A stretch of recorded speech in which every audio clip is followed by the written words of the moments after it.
வணக்கம், இது உங்கள் பிளாக்ஸி. இந்த வீடியோவுக்கு கண்டிப்பாக வந்துட்டு உருட்டு நல்லா உருட்டு அப்படின்னு சொல்லிட்டு போவாங்க. ஏன்னா ரஞ்சிதனாக்கு பேசினதெல்லாம் நான் ரொம்ப ரேஷ்னலாக ஒரு தனி நபராக இருந்து தான் யோசிச்சு பேசியிருந்தேன். அதுக்கே வந்து உருட்டுன்னு சொல்கிறாங்க அப்படின்னா கண்டிப்பாக இந்த வீடியோவுக்கு உருட்டுன்னு தான் சொல்லிட்டு போவாங்க. ஆனால் என்னுடைய வீடியோவை தொடர்ந்து பார்க்கக்கூடிய நபர்களுக்கு நல்லாவே தெரியும், எந்த ஒரு விஷயம் வந்தாலும் எனக்கு எந்த ஆதாயமும் கிடையாது. அதனால் நான் வந்து தூரமாக இருந்து ரேஷ்னலாக யோசித்து திங்க் பண்ணி தான் இது செஞ்சுருப்பாங்க, இது இந்த காரணத்துக்காக செஞ்சுருப்பாங்க அப்படின்னு பேசக்கூடிய நபர் தான். கண்டிப்பாக நான் இந்தியா கூட்டணியை திமுகவையும் விசிகாவையும் தான் ஆதரிக்கிறேன், கம்யூனிஸ்டையும் தான் ஆதரிக்கிறேன். அதில் எந்த மாற்று கருத்தும் இல்லை. ஆனால் எனக்கு உருட்டணும்னு எந்த அவசியமும் இல்லை. ஆனால் நீங்கள் அப்படி நினச்சிங்கன்னா அதை பற்றி எனக்கு எந்த கவலையும் இல்லை. ஏன் சொல்கிறேன் அப்படின்னா 41 பேர் செத்து கிடக்கிறாங்க ஐயா. அவங்க வீட்டில் இருக்கிற நபர்களை வந்து வீட்டுக்கு வர வச்சு, தன்னோட வீட்டுக்கு தான் இருக்கிற இடத்துக்கு வர வச்சு ஒருத்தன் பார்க்குறான், அவனுக்கெல்லாம் சப்போர்ட் பண்ணி உருட்டுறாங்க. கொஞ்சம் கூட மனசாட்சி இல்லாமல் இறந்து போனவங்க அப்படிங்கிறது தமிழ்நாட்டில் ஒரு சில எக்ஸாம்பிள்ஸ் தான். ஆனால் மக்கள் முழுவதும் வந்து பயந்துருப்பாங்க, விஜயோட கூட்டத்துக்கு போகலாமான்னு இனிமேல் யோசிப்பாங்க. அந்த மாதிரியான சூழ்நிலை வந்துடக்கூடாது. அதனால் நம்ம எல்லாரிடமும் பொது மன்னிப்பு கேட்போம் அப்படின்னு சொல்லிட்டு பொது வழியில் வந்து இன்ன வரைக்கும் மன்னிப்பு கேட்காத ஒருத்தனுக்கு உருட்டிட்டு இருக்காங்க. ஏன் பொள்ளாச்சி பாலியல் வழக்குலேருந்து இன்னும் எத்தனையோ விஷயங்கள் நம்ம திரும்ப பேசிட்டோம். அந்த எடப்பாடியாருக்காக சப்போர்ட் பண்ணி நிறைய பேர் டிவி சேனலில் உட்காந்து உருட்டிகிட்டு இருக்காங்க. ஏன் சீமான் கல் குடிக்கிறதெல்லாம் வந்து சரிதான், நீங்கள் டெய்லி கல் குடிக்கலாங்கிற ரேஞ்சுக்கு பேசிகிட்டு இருக்கிறான். அதெல்லாம் எவ்வளோ கேவலமான விஷயம் அப்படின்னு ஒரு டாக்டரை நேற்று பொழிச்சுன்னு ஒரு டிவி சேனலில் உட்காந்து துப்பியிருக்கிறாரு. இந்த மாதிரி நபர்களுக்கும் சரி, இதை மாதிரி பிற்போக்குத்தனமாக பேசிகிட்டு இருக்கிற இந்த சீமானுக்காக சப்போர்ட் பண்ணி நிறைய பேர் உருட்டிட்டு தான் இருக்காங்க. அப்படி இருக்கும்போது திமுக விசிக கம்யூனிஸ்ட் தோழர்களுக்காக அவங்க செய்கிற விஷயங்களை ஆராய்ந்து பார்த்து நான் பேசுகிறது உங்களுக்கு உருட்டாக தெரிஞ்சால் இருந்துட்டு போட்டோம், உருட்டிகிட்டே போகிறேன். சரி, ஓகே. இன்றைக்கி என்ன பேச போகிறோம் அப்படின்னா, இப்போது தமிழ் தேசியம் கட்சி அப்படின்னு ஒரு கட்சி தெரியாது தானே? கரெக்டு. அதில் இருக்கிற கே செல்வகுமார் அப்படிங்கிற ஒரு நபருக்கு அவர் வந்து ஆர்எஸ்எஸ் குறித்து நிறைய பேசியிருக்கிறாரு. திமுக சீட்டு கொடுத்துருக்கு அப்படின்னு சொல்லிட்டு தான் நிறைய விவாதங்கள் போயிட்டுருக்கு. மிக முக்கியமாக வந்து நடுநிலை அப்படின்னு காமிக்க ட்ரை பண்ணக்கூடிய, திரை விமர்சனம் பேசக்கூடிய நபர்கள் அரசியல் விமர்சனம் பேசுகிறதா இருக்கட்டும், இன்னும் நிறைய பேர் வந்து இதை வந்து முன் வச்சுட்டே இருக்கிறாங்க. இதை நம்ம எப்படி பார்க்கணும், இல்லை நான் எப்படி பார்க்குறேன் அப்படிங்கிறது தான் இந்த வீடியோ. எலக்ட்ரல் மேனேஜ்மெண்ட் டெசிஷன் அப்படின்னு சொல்லுவாங்க. அதாவது எலெக்ஷனை ஒட்டி வைக்கக்கூடிய ஒரு கூட்டணி. அவங்க வந்து ஐடியாலஜி பேஸ்ட் இல்லாமல் அந்த லார்ஜ் கோயலேஷனாக இருக்கலாம், அதாவது மாபெரும் கூட்டணியாக இருக்கலாம், இல்லை வெற்றி பெறக்கூடிய கூட்டணியாக சேர்த்து கூட இருக்கலாம். ஆனால் அது ஐடியாலஜிக்கலாக தான் இருக்கணும் அப்படின்னு எதுவும் இல்லை. அவங்க வந்து வெற்றி பெறக்கூடிய நபர்கள் எல்லாத்தையும் கூட்டணி சேர்த்து அது வந்து மேக் இட் ஃபார் ஷுர் நம்ம வந்து ஜெயிக்கிறோம் அப்படிங்கிற மாதிரி அந்த கூட்டணி அமையும். அதை வந்து திமுக அந்த மாதிரியான கூட்டணியை பல முறை அமைத்திருக்குது. அதே மாதிரி தான் இந்த முறையும் அமைத்திருக்குது. அதில் ஒருத்தர் தான் இந்த கே செல்வகுமார் அப்படிங்கிற நபர். அப்படி தான் நான் பார்க்குறேன். அப்போது ஐடியாலஜியோடலாம் இருக்கக்கூடாதா? நீங்கள் பெரிய ஐடியாலஜிக்கல், நாங்கள் தான் சமூக நீதி கட்சி அப்படிலாம் சொல்கிறீங்களே அப்படின்னு கேட்டிங்க அப்படின்னா, ஐடியாலஜிக்கலோட இருந்தவர் தான் பெரியார். அதனால தான் அவர் வந்து அந்த கேமை எப்படி ஆடினார் அப்படின்னா, வெளியில் நின்று ஆடினார், அரசியலுக்குள்ளே வரல. அரசியலுக்கு உள்ளே வந்துட்டேன், இல்லை அரசியல் கட்சி சார்ந்த நபராக நான் ஆயிட்டேன் அப்படின்னா என் கொள்கையை நான் தளர்த்து கொள்ள வேண்டி வரும் அப்படிங்கிறதுக்காக தான் பெரியார் வெளியில் நின்று ஆடினார். அதே அண்ணாவும் நிறைய தடவை சொல்லியிருக்காரு, ஏதாவது ஒரு பாயிண்டில் நான் வந்து எனக்கு கட்சி வேண்டாம் அப்படின்னு நான் யோசிச்சுட்டேன்னா எல்லாத்தையும் கலைச்சிட்டு அந்த மொமெண்ட்டே வந்து நான் வெளியேறி இயக்கமாக மறுபடியும் மாறதுக்கு நான் வந்து தயாராக இருப்பேன், தயங்கவே மாட்டேன் அப்படின்னு சொல்கிறாருல. இதெல்லாம் ஐடியாலஜிக்கல். சரி, அப்போது திமுக ஏன் வந்து இந்த மாதிரி ஒரு பெரிய வெற்றி கூட்டணியாக எல்லாரையும் சேர்த்துக்கிறாங்க அப்படின்னா, திமுக அரசியல் கட்சி, அவங்க அப்படி தான் செயல்பட்டே ஆகணும். ஏன்னா ஜெயிக்கணும், ஜெயிக்க வேணாமா? இப்போது மறுபடியும் உங்களுக்கு ஒரு சந்தேகம் வரும், கடைசியில் பார்ப்போம் ஜெயிக்கிறதுக்காக அப்போ நீங்கள் யார் கூட வேணால் கூட்டணி வைப்பீங்களா அப்படி தானே கேட்க போகிறீங்க? பார்க்கலாம், வரிசையாக பார்க்கலாம். ஓகே, நம்ம எல்லாருக்கும் தெரிஞ்சது என்னன்னா, ஒரு சாதாரண குதிரை வண்டி ஓட்டக்கூடிய ஒரு நபரை வந்து நிற்க வச்சு அவர் ஜெயிக்க வச்சுச்சு திமுக அப்படிங்கிறதெல்லாம் கேள்விப்பட்டிருப்போம். அதே மாதிரி அண்ணா அவர்கள் முதல்ல எலெக்ஷனில் நின்னப்போ வந்துட்டு இதே ஆர்எஸ்எஸ் சங்கியாக இருக்கக்கூடிய வலதுசாரியான ராஜாஜி அப்படிங்கிற ஒரு நபரோட தான் கூட்டணி வைத்தார். அப்போ கூட வந்து பெரியார் அவருக்கு மிகுந்த கோபம், காமராஜரை ஜெயிக்க வைக்க வேண்டும் என்று பெரியார் ஆசைப்பட்டார். ஆனால் அதனால் அவர் வந்து நிறைய வார்த்தைகளை கூட விட்டார். அப்புறம் அண்ணா வந்து ஜெயிச்சதுக்கப்புறம் அந்த வெற்றியை கொண்டு வந்து யார் காலடியில் வைத்தார் அப்படின்னா பெரியார் கிட்ட. அந்த நுணுக்க தான் நம்ம புரிஞ்சுக்கணும். நம்ம ஐடியாலஜியில் கொஞ்சம் தளர்த்துக்கிட்டு வின்னிங் இன்டென்ஷனோட நம்ம செயல்படுறோம் அப்படின்னா நம்ம ஜெயிச்சதுக்கப்புறம் நம்ம கூட கூட்டணி வச்ச நபர்களையும் நம்ம ஐடியாலஜிக்கு உள்ள நம்ம மாற்றிக்கிறது தான் நம்மளுடைய சாமர்த்தியமே தவிர நம்ம கட்சியவே தூக்கிட்டு போய் ஆர்எஸ்எஸ் பிஜேபி கிட்ட அடமானம் வைக்கிறது அப்படிங்கிறது வேற. அப்படிங்கிற அந்த நுணுக்கத்தை நியூவான்சஸை நீங்கள் புரிஞ்சுக்கிட்டீங்க அப்படின்னா இந்த கே செல்வகுமாராக இருக்கட்டும் இல்லை மற்ற யார் இந்த கட்சிக்குள்ளே இந்த தடவை வந்து நிறைய புது கட்சிகளுக்குமே ஓப்பன் அப் பண்ணி விட்டுருக்காங்க. டிஎம்கே நிறைய பேரை வந்து கூட்டணியில் சேர்த்துருக்காங்க. அதெல்லாமே நம்மளால் புரிஞ்சுக்க முடியும். மறுபடியும் சொல்கிறேன், ஆன்டி டிஎம்கேயாக இருக்கக்கூடியவங்க டிஎம்கே வெறுப்பாளர்களுக்கு வந்து இது உருட்டுற மாதிரி இருக்கலாம். ஆனால் ஆக்சுவலாக அரசியலை நேராக ரேஷனலாக புரிஞ்சுக்கணும் அப்படின்னு நினைக்கிறவங்களுக்கு இந்த வீடியோ கண்டிப்பாக கரெக்ட் அப்படின்னு தோணும். அதே 1961 காலகட்டத்தில் இடதுசாரியாக இருந்த மார்க்சிஸ்ட் கட்சி வலதுசாரியான சுதந்திரா கட்சியோட கூட்டணி வச்சாங்க. ஏன் நம்மளுடைய அம்பேத்கர் எடுத்துக்கோங்க, காங்கிரஸில் அன்றைய காலகட்டத்தில் வந்து 99% வந்து ஆர்எஸ்எஸ்காரன் தான் இருந்தான். அந்த ஆர்எஸ்எஸ்காரங்கெல்லாம் வெளியில் வந்து தான் இப்போ பிஜேபி அப்படிங்கிற ஒரு கட்சி ஆரம்பிச்சிருக்காங்க. காங்கிரஸில் இன்னுமே ஒரு 5% கிட்ட நீங்கள் ஆர்எஸ்எஸ்காரங்களா இல்லை அந்த சங்கி மனப்பான்மையோட மனநிலையோடு இருக்கிறவங்கள பார்க்க முடியும். அப்போது அந்த காலத்தில் ஆர்எஸ்எஸ் அதிகமாக இருந்த காங்கிரஸில் தான் அம்பேத்கர் போய் நின்னார் பல நேரங்களில். அப்போது அதை எப்படி பார்க்க முடியும்? சேம் நமக்கு ஒரு அதிகாரம் இருக்குது அப்படின்னா தான் சில விஷயங்களை செய்ய முடியும். அப்போ அதிகாரம் வேண்டும் அப்படின்னு நம்ம நினைக்கும் போது கொஞ்சம் ஐடியாலஜிக்கலாக நம்ம வின்னிங் பர்பஸ்க்காக வந்து தூக்கி வச்சுட்டு அதுக்கப்புறம் நம்ம இந்த கட்சியோட கூட நம்ம கூட்டணி வச்சுக்கலாம். ஜெயிச்சதுக்கு அப்புறம் நம்ம எப்படி அவங்கள நம்மளுடைய ஐடியாலஜிக்கு வேலை செய்ய வைக்கிறோம் அப்படிங்கிறது தான் இங்கே மேட்ரு. அதாவது நூலை நீ பிடிச்சிருக்கியா இல்லை நூல் ஒன்றை பிடிச்சிருக்கா அப்படிங்கிறது தான் அங்கே வித்தியாசமே. பிஜேபி வந்து எல்லா மாநிலத்துக்குள்ளேயும் பேக்டோர் மூலமாக வந்தாங்க, சோஷியல் இன்ஜினியரிங் அப்படின்னு நம்ம பேசிகிட்டே இருப்போம். அப்போ எல்லாமே நம்ம வந்து முன்வைக்கிற கருத்துன்னு பார்த்திங்கன்னா மதவாத அரசியல் பண்ணி வந்திருக்காங்க அப்படின்னு சொல்லிட்டு. பட் இன்ஃபேக்ட் வந்து நான் ஒரு விஷயத்தை வந்து இன்க்ளூட் பண்ணிகிட்டே இருப்பேன். ஜெய்பீம் காம்ரேட் அப்படிங்கிற டாக்குமெண்ட்ரியை பாருங்கள். அதில் வந்து தலித் கட்சி எப்படி இவங்க கூட பிஜேபி கூட கூட்டணி வச்சுது அப்படிங்கிறது. அந்த இடம் தான் வந்து கேஸ்டிஸ்ட் அவங்க எப்படி வந்து ஐடியாலஜிக்கலாக தங்களை வந்து தகர்த்துக்கிட்டு ஒரு ஓட் அக்ரிகேஷனுக்காக ஒரு வின்னிங் டெசிஷன் எடுக்கிறாங்க பிஜேபி. அதன் மூலமாக தான் வந்து அவங்க இந்த மாநிலங்கள் எல்லாத்தையுமே பிடிச்சாங்க இல்லையா. அவங்க நம்மளுக்கு பிஜேபி பிடிக்காதான், நம்மளுக்கு ஆர்எஸ்எஸ் பிடிக்காதான், ஆனால் அந்த வின்னிங் ஸ்ட்ராட்டஜி தான் நம்ம அங்கே பார்க்கணும். ஏன்னா ஜெயிக்கிறவன் எப்படி ஜெயிக்கிறாங்கிறதையும் நம்ம கற்றுக்கணும் இல்லையா. அவங்க என்ன பண்ணாங்க, தலித் கட்சிகள் அதாவது லெஃப்ட் ஐடியாலஜி பேசக்கூடிய இடதுசாரி கட்சிகள் அவங்கள அவங்க கூட்டணியில் சேர்க்குறாங்க. அதுக்கப்புறம் இந்த கட்சிகளை முழுங்குறாங்க, அதெல்லாம் விடுங்க, கூட்டணியில் சேர்க்குறாங்க. ஸோ ஓட் அக்ரிகேஷன் அங்கே நடக்குது. அங்கே ஐடியாலஜி தளர்த்துக்கிறாங்க. அதில் மிக முக்கியமாக பார்த்தீங்க அப்படின்னா இவங்க என்ன பண்ணுறாங்க, பிஜேபி நிஷாந்தன் ஒரு மன்னர் இருக்கிறார். அந்த மன்னர் வந்து என்ன சமூகத்தை சார்ந்தவன் சொல்லப்படுவார் அப்படின்னா ராமாயணத்தில் வந்து குகனுடன் சேர்ந்து ஐவரானம் அப்படின்னு ராமர் சொல்லுவார் இல்லையா. அந்த குகனுடைய சமூகத்தை சார்ந்தவர் தான் அந்த நிஷாந்த் மன்னர். இப்போ என்ன பண்ணுறாங்க அப்படின்னா அந்த மக்கள்கிட்ட போய் பேசுகிறாங்க. அவங்க வந்து ஆக்சுவலாக பிஜேபி ஓட்டு போடக்கூடிய நபர்கள் அல்ல. அவங்க முழுக்க அவங்களுக்கு ஐடியாலஜி நம்ம லெஃப்ட் ஃபாலோ பண்ணுறோமா ரைட்டு ஃபாலோ பண்ணுறோமான்லாம் தெரியாது. ஆனால் கண்டிப்பாக வந்து ஹிந்துத்துவா அப்படின்னு ஹிந்து வெறியோடு இருக்கக்கூடாது, எக்ஸ்ட்ரீமிஸ்ட்டாக இருக்கக்கூடாது அப்படிங்கிற மனநிலையில் உள்ள நபர்கள். அவங்ககிட்ட போய் இவங்க எப்படி தெரியுமா மண்டையை கழுவுறாங்க, நாங்கள் நிஷாந்த் மன்னருக்கு வந்து சிலை வைப்போம் அப்படிலாம் சொல்கிறாங்க. அப்போ அங்கே ஒரு கூட்டணி ஏற்படுது. அது ஐடியாலஜிக்கல் கூட்டணி கிடையாது. ஆனால் வந்துட்டு சரி நம்மளுடைய மன்னனுக்கு நம்ம தெய்வமாக கும்பிடக்கூடிய ஒரு நபருக்கு உங்கள் செலவு வைக்கிறேன்னு சொல்கிறாங்க, அங்கீகாரம் கொடுக்குறாங்க அப்படின்னு சொல்லிட்டு அவங்களுடைய மனநிலை பார்த்தீங்க அப்படின்னா கொஞ்சம் வந்து அவங்க நிலை தடுமாறுறாங்க. அப்போ கூட்டணி வைக்கிறாங்க. அப்படியே தான் வந்து அந்த இடத்துலையுமே வந்து அவங்க சீட்டை பிடிச்சது பிஜேபி. அப்போ அவங்க கிட்டேருந்து நம்ம கற்றுக்க வேண்டிய விஷயம் தான். ஆனால் இது நம்மளுக்குமே புதுசு இல்லை. ஒரு காலகட்டத்தில் கலைஞர் அவர்கள் பிஜேபி கூட ஒரு கூட்டணி விற்குது. என்ன மாதிரியான கூட்டணினா கண்டிஷனல் பேஸ்டு. நீ இந்த விஷயத்துலலாம் வந்து தூக்கிட்டு என்கிட்ட வரவே கூடாது, அப்படிலாம் நீ வரமாட்டா அப்படின்னா நான் உங்க கூட்டணி வைக்கிறேன்னு வச்சாங்கல்ல. சேம் அதே தான் இப்போ நடந்துட்டு இருக்குதும். இப்போது செல்வகுமார் எடுத்துக்கிட்டிங்க அப்படின்னா லோக்கலில் பெரிய கையாக இருக்கிறாரு. அவர் வந்து ஒரு ஆர்எஸ்எஸ்காரராக இருக்கலாம், இல்லை ஒரு குறிப்பிட்ட சமூகத்தினராக இருக்கலாம். ஆனால் அந்த குறிப்பிட்ட சமூகத்தினருக்குடைய ஓட்டு அவர்கிட்ட அதிகமாக இருக்குது. அப்படிங்கிறப்போ நம்ம வந்து அந்த தொகுதியில் தட்டி தூக்கலாம் அப்படின்னு. அப்போது அதே சமூகத்து உள்ள நபரை வந்து நீங்கள் நிப்பாட்டலாமே அப்படிங்கிற கேள்வி வரும். ஏன்னா ரீசெண்டாக பார்த்தீங்க அப்படின்னா சுந்தர் சி அவர்கள் பிள்ளைமார் அப்படிங்கிற ஒரே காரணத்துக்காக வந்து அவருக்கு பிஜேபியோட சின்னத்தை கொடுத்து நிற்க வச்சுருக்காங்க. யாருக்கு எதிராக அப்படின்னா நம்ம மதுரையில் பிடிஆர் அவர்களுக்கு எதிராக நினைக்கிறேன் அந்த தொகுதியில் நிற்க வச்சுருக்கிறாங்க. ஸோ வெறுமன இந்த சாதி, அப்போ இந்த சாதிக்கான நபர் அப்படின்னு நிற்க வச்சாலும் ஜெயிக்க முடியுமா? இப்போ சுந்தர் சி அவர்கள் பிடிஆரை ஜெயிச்சிட முடியுமா? பிடிஆர் ஒத்த பைசா காசு கொடுக்காமலே படுத்துக்கிட்டே ஜெயிக்கக்கூடிய நபர்.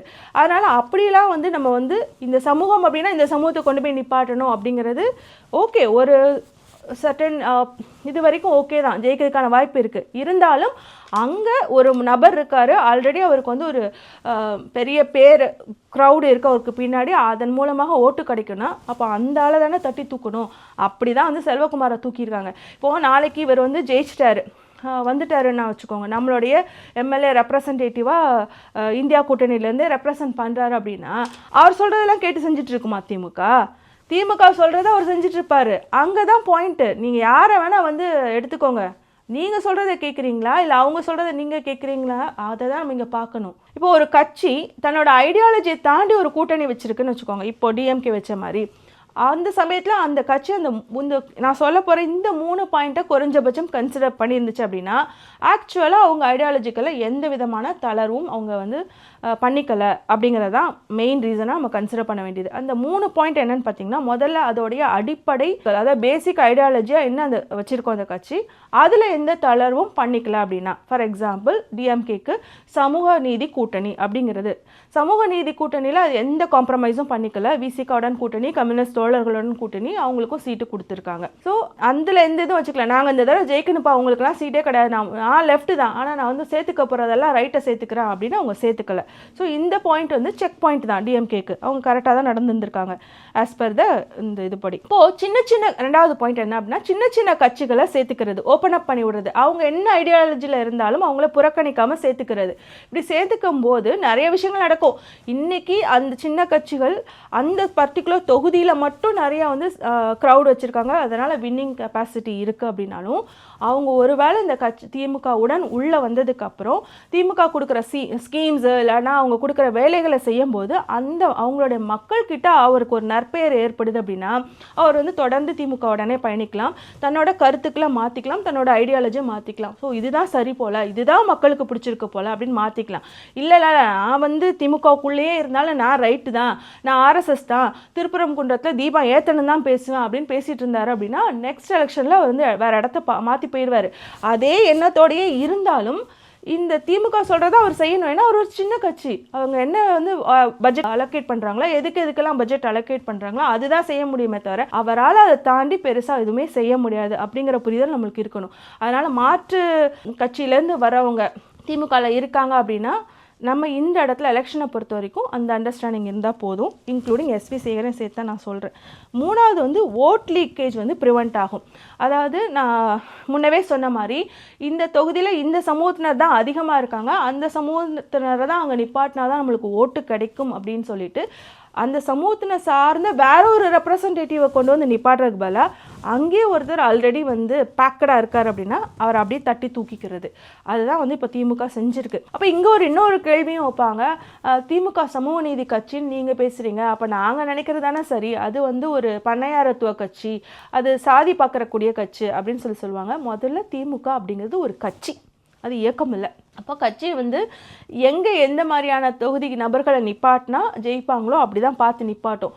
அது ஜெயிச்சதுக்கப்புறம் தன்னை சமூக நீதியாக எந்தெந்த இடத்துலலாம் ப்ரூஃப் பண்ணியிருக்கு அப்படிங்கிறத இங்கே பார்க்கணும். இந்த கடந்த 5 ஆண்டுகளில் திமுக அரசு அந்த விஷயத்தில் எந்த குறைபாடும் வைக்காம தான் செயல்பட்டிருக்கு. கலைஞர் அவர்கள் பீரியட்லேயும் சமூக நீதிக்கு எந்த குந்தகமும் விளைவிக்காம தான் வந்து எல்லா விஷயமே செஞ்சுட்டு போயிருக்கிறாரு.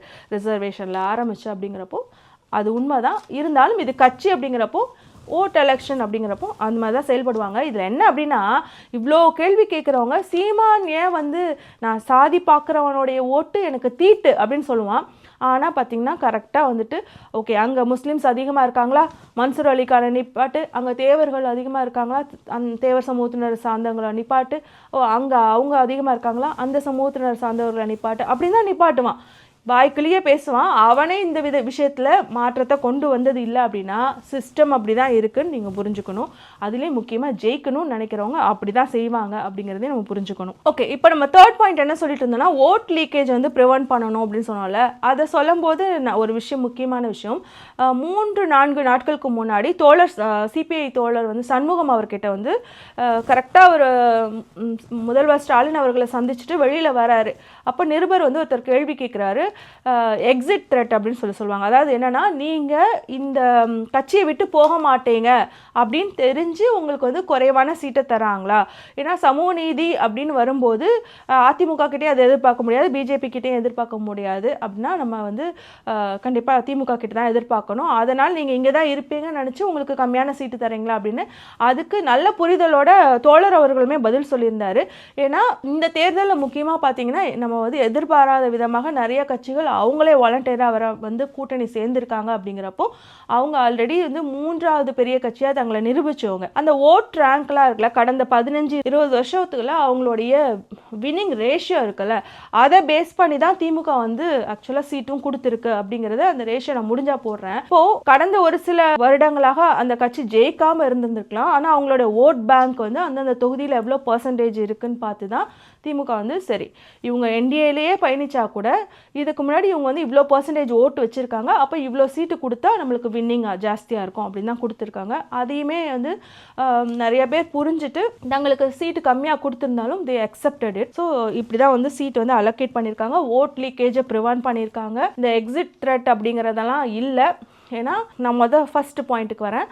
ஈவந்தோ வந்து இந்த மாதிரி கே செல்வகுமார் போன்ற நபர்களை கூட்டணியில் சேர்த்தாலும் திமுக அப்படிங்கிறது முதல் பாயிண்டாக வச்சு ஒரு விஷயத்தை காம்ப்ரமைஸ் பண்ணாமல் இருந்திருக்காங்க. அது என்ன அப்படின்னா, பேசிக் ஐடியாலஜி உள்ள எந்த கட்சிகளையும் நாங்கள் விட மாட்டோம், நாங்கள் எங்களுக்குள்ளே தான் வச்சுக்குவோம், விசிகாவாக இருக்கட்டும் கம்யூனிஸ்டாக இருக்கட்டும்னு. ஸோ அப்படி தான் போயிருக்கிறனால தான் அந்த தோழர்களும் விட்டு கொடுக்காம எக்ஸிட் த்ரெட்லாம் நாங்கள் வந்து கொடுக்க போகிறதில்ல, நாங்கள் கொடுக்க மாட்டோம்னு அவங்களுக்கு தெரிஞ்சாலும் தெரியலனாலும் அவங்களால முடிஞ்ச அளவுக்கு எங்களுக்கு எவ்வளோ சீட்டை கொடுக்கணுமோ அவ்வளோ சீட்டை கொடுத்துருக்காங்க. பட் எங்களுக்கு இன்னும் அதிகமாக வேணும், அதனால் நாங்கள் போய் பேசுவோம் திரும்ப அப்படின்னு சொல்லி தோழர்களும் கிட்டத்தட்ட வந்து அதே மாதிரியான ஒரு சிறப்பான பதில் தான் கொடுத்துருந்தாங்க. அந்த இன்டர்வியூ பார்க்காதவங்க பார்த்துக்கோங்க. சரி, இப்போ வந்து அதிமுக டிவிகேக்கு வரலாம். இப்போ அதிமுக வந்து பிஜேபி கூட கூட்டணி வச்சா ஆர்எஸ்எஸ் உள்ளே வந்துடும்.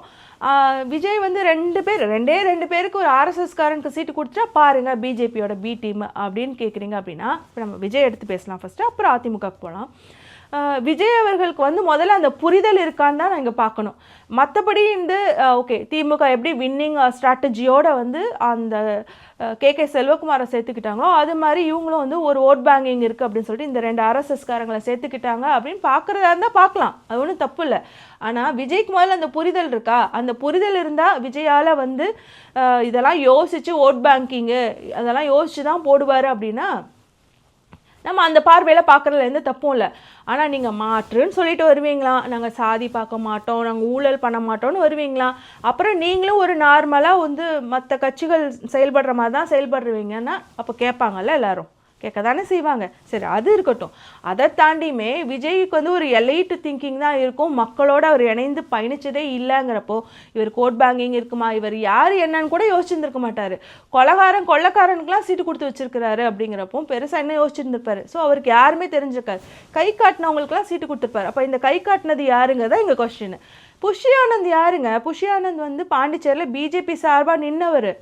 அவர் தான் இந்த கட்சியை வந்து பெரும்பான்மையும் நடத்தி கொண்டுட்டு போயிட்டுருக்காரு. அப்படின்னா புஷியானந்துக்கு அங்கேருந்து நாக்பூர்லேருந்து வரும், நீ யாரை நிப்பாட்டணும் யாரை நிப்பாட்டக்கூடாதுன்னு, அங்கே தான் டேஞ்சரு. ஸோ இவங்க திமுக வந்து வின்னிங் ஸ்ட்ராட்டஜிக்காக ஒரு நபரை வந்து சரி பரவாயில்லன்னு சேர்த்துக்கிறதுக்கும் இவனுங்க வந்து பிஜேபி சொன்னதுனால ஒரு 2 ஆர்எஸ்எஸ்காரனை சேர்த்துக்கிறதுக்கும் வித்தியாசம் இருக்குல்ல. அந்த வித்தியாசம் தான் இங்கே பயமுறுத்துது. அப்படியே வருவாராம் 1.5 வருஷமாக வந்துட்டு பார்ட் டைம் மாதிரி வந்துட்டு வேலை பார்ப்பாராமா, மக்களெல்லாம் சந்திக்க மாட்டாராம். சாட்டர்டே சண்டே தான் வந்துட்டு போயிட்டு மக்களை சந்திப்பாராம். இவர் கூட்டத்தில் 41 பேர் செத்து போவாங்களாம், கிட்டத்தட்ட வந்து 50-52 பேர் கணக்கு சொல்கிறாங்க இறந்து போவாங்களாம். அவங்களெல்லாம் வீட்டுக்கு வர வச்சு பார்ப்பாராமா இந்த ஆள். இவருக்கு நம்ம வந்து நேராக சிஎம் சீட்டை கொடுத்து தூக்கி உட்கார வைக்கணுமா, உட்கார வச்சு 5 வருஷத்துக்கு உனக்கு பதிலாக யார் ஆட்சி செய்வா? ஏன்னா பிஜேபி தானே, அதான் சொல்கிறோம், அதுக்கு தான் நாங்கள் பயப்படுறோம். அதில் மிக முக்கியமாக பார்த்தீங்க அப்படின்னா ராமதாஸ் அத்வாலே அப்படிங்கிற ஒருத்த நபர் அதாவது விஜய் ஜெயிச்சதுக்கு அப்புறம் நாங்கள் என்டிஏ கூட்டணியில் சேர்த்துருவோம்னு சொல்லிட்டு ஏன்ப்பா அவசரப்பட்டு எங்களுக்கு தெரியும் உங்கள் பிளான் இதுதான் அப்படின்னு. ஆனால் நீங்கள் எதுக்கிட்ட அவசரப்பட்டு அதெல்லாம் ஸ்டேட்மெண்ட்டாக கொடுத்துட்ருக்கீங்க? அப்படி பகிரங்கமாக ஸ்டேட்மெண்ட் கொடுக்குறாருங்க. இப்போ தெரியுதா, இவர் சேர்க்குற ஆர்எஸ்எஸ் நபர்களுக்கும் திமுக வந்து தன்னோட கூட்டணி ஸ்ட்ராட்டஜிக்காக சேர்க்கக்கூடிய ஒரு சீட்டு இந்த கே செல்வகுமார் போன்ற நபர்களுக்கும் உள்ள வித்தியாசத்தை இங்கே புரிஞ்சுக்கணும். இப்போ அதிமுகவுக்கு வரேன். இப்போ அதிமுக பிஜேபியை கூட்டணியில் சேர்க்கல, தன்னோட கட்சியை கொண்டு போய் அடமானம் வச்சிருக்கு. இதை தான் நான் 2 நாட்களுக்கு முன்னாடி ரஞ்சித் அண்ணாக்கு போட்ட வீடியோலையும் பேசியிருந்தேன். டாக்டிக்கலாக ஒரு கூட்டணி வைக்கிறோம், ஓட் அக்ரிகேஷனுக்காக, வின்னிங் பர்பஸ்க்காக வந்துட்டு ஒரு ஐடியாலஜிக்கலாக கொஞ்சம் தளர்த்துட்டு கூட்டணி வைக்கிறோங்கிறது வேற. ஆனால் இவங்க ஸ்ட்ரக்சரலாகவே போய் அவங்ககிட்ட கூட்டணி வச்சிட்டாங்க. அதாவது போய் காலிலே வந்து சாட்சானமாக விழுந்துட்டாங்க. அதாவது நூலை பிடிச்சிட்டு நம்ம வந்து கூட்டணியில் இருக்கவங்கள ஆட்டி வைக்கிறது வேற, நூலே நம்மளை பிடிச்சிருக்கிறது வேற. நூல் தான் இவங்கள சுற்றி இருக்குது. அப்படிங்கிறப்போ அது ஸ்ட்ரக்சரலாகவே டேமேஜ்டு. ஒரு ஆர்எஸ்எஸ் பிஜேபி கூட போய் தன்னோட கட்சியை அடமானம் வச்சிட்டாங்க. ரொம்ப முக்கியமாக அதை எதுக்கு சொல்கிறேன் அப்படின்னா, இப்போ அதிமுக கூட்டணியில் மற்றவங்கள சேர்த்துக்குது அப்படின்னா அதிமுக தானங்க முடிவு பண்ணணும் எத்தனை சீட் யாருக்கு கொடுக்கணும்னு. இங்கே பிஜேபி உட்காந்து அமித்ஷா உட்காந்து முடிவு பண்ணிட்டு இருக்காரு யார் கூட்டணியில் இருக்கணும், யார் இருக்கக்கூடாது, யார் சீட்டு கொடுக்கணும், யார் எந்த சின்னத்தில் நின்று ஓட்டு வாங்கணும், அதுக்கப்புறம் யாருக்கு எவ்வளோ சீட்டு, எல்லாமே முடிவு பண்ணுறது இங்கே பிஜேபியாக இருக்குது. ஸோ ஸ்ட்ரக்சராகவே நீங்கள் போய் வந்து கூட்டணி வச்சு கடைசியில் கட்சியவே வந்து இங்கே அடமானம் வச்சுட்டீங்க. அப்படிங்கிறனால தான் ஐயா உங்களுக்கு ஓட்டு போடக்கூடாது, அதிமுகவுக்கு யாரும் ஓட்டு போடாதீங்க, இங்கே அதிமுகவுக்கு ஓட்டு போட்டிங்க அப்படின்னா ஆர்எஸ்எஸ் முழுமையாக உள்ளே வந்துடும், திருப்பரங்குன்றம் ஒரு ராமர் கோவில் மாதிரி ஆகிடும், அதனால் இவங்களுக்கு ஓட்டு போடாதீங்க அப்படின்னு நாங்கள் பிரச்சாரத்தை தொடங்கியிருக்கிறோம் ஐயா.